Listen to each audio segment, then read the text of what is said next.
예를 들어서 서울과 평양, 이원체제 네, 이렇게 얘기했을 때 그건 굉장히 대표성이고 네, 사실은 다른 도시들이 굉장히 많이 있잖아요. 그걸 그 당시 사회사적으로 봤을 때는 산당을 중심으로 해서 제2 공동체들이 굉장히 더 있었을 수도 있을 것 같고 오늘 교수님 강의해 주신 거에 많이 나타나지만 이방인들이 굉장히 많이 와서 그냥 섞여서 산 거죠. 그게 노말 아니었을까. 그리고 이렇게 이데올로기적으로 어떤 정체성 구성해내는 거가 굉장히 특수한 거고 그런 네, 의미에서 봤을 때 교수님이 네, 이거 성전 중심으로 해서 마지막에 끌어낸 희망, 소망이라고 네, 하는 게 네, 굉장히 어떤 의미에서 네, 여러 가지 목소리들을 지우고 구성된 거다. 그러니까 실제 네, 그 당시에 있었던 많은 다양한 다른 에스닉 그룹들, 그다음에 다른 네, 어떤 제2 공동체들 이거를 다 네, 사일런싱 시키면서 자이오니즘을 만들어낸 네, 그런 경향이 있지 않나. 저는 오늘 강의 때 네, 그런 생각이 들었는데 그거에 대한 네.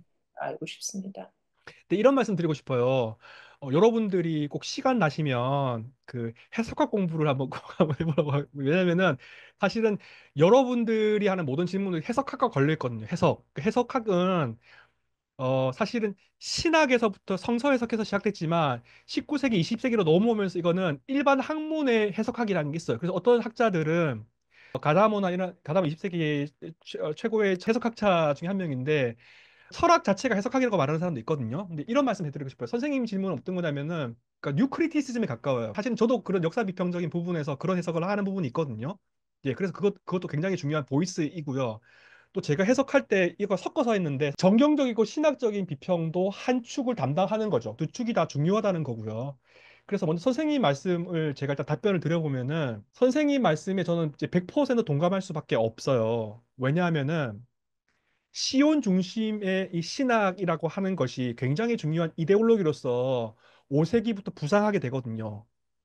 그러니까 유대교라고 하는 것은 원래 있던 게 아니고 5세기가 도래하면서 에스라 느헤미야 시대 때부터 생겨난 것이거든요. 그리고 그것은 복수성을 갖고 있어요. 그래서 미들 주다이즘즈라는 표현을 써요. 그러니까 먼 후대에 라비닉 주다이즘이 어떤 하나의 통일된 관점으로 나아가기 전까지 아주 오랜 기간 동안에 다양한 유대교가 있었다는 거죠. 그러니까 단순히 예루살렘 중심만 있는 것도 아니고 쿰란과 같은 공동체는 예루살렘을 비판하면서 자기들만의 경전을 만들어 갔었거든요. 그게 우리가 갖고 있는 쿰란 기원전 2세기와 1세기 사본들이에요. 그러니까 그것뿐만 아니고 이미 구약 성서 자체가 중심성이 흐트러져 있어요. 왜냐하면요.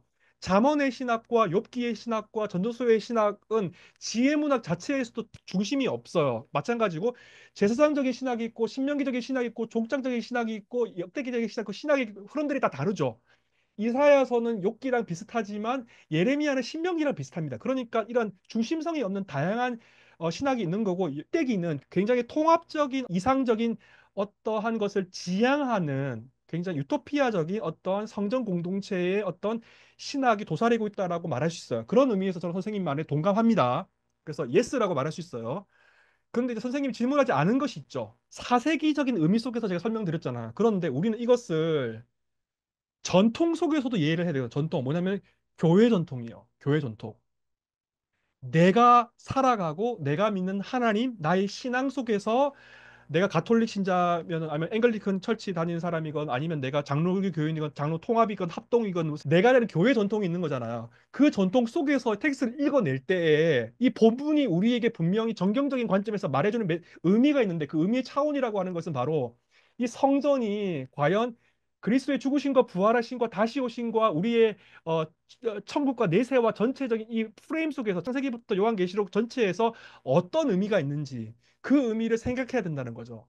그래서 제가 말씀드리고 싶은 것은 그 역사적인 의미와 함께 이러한 역사가 이러한 텍스트의 의미가 교회가 흘러오는 지금까지 어떻게 받아들여졌는지의 의미도 생각해야 된다는 것을 강조해 드리고 싶습니다. 예.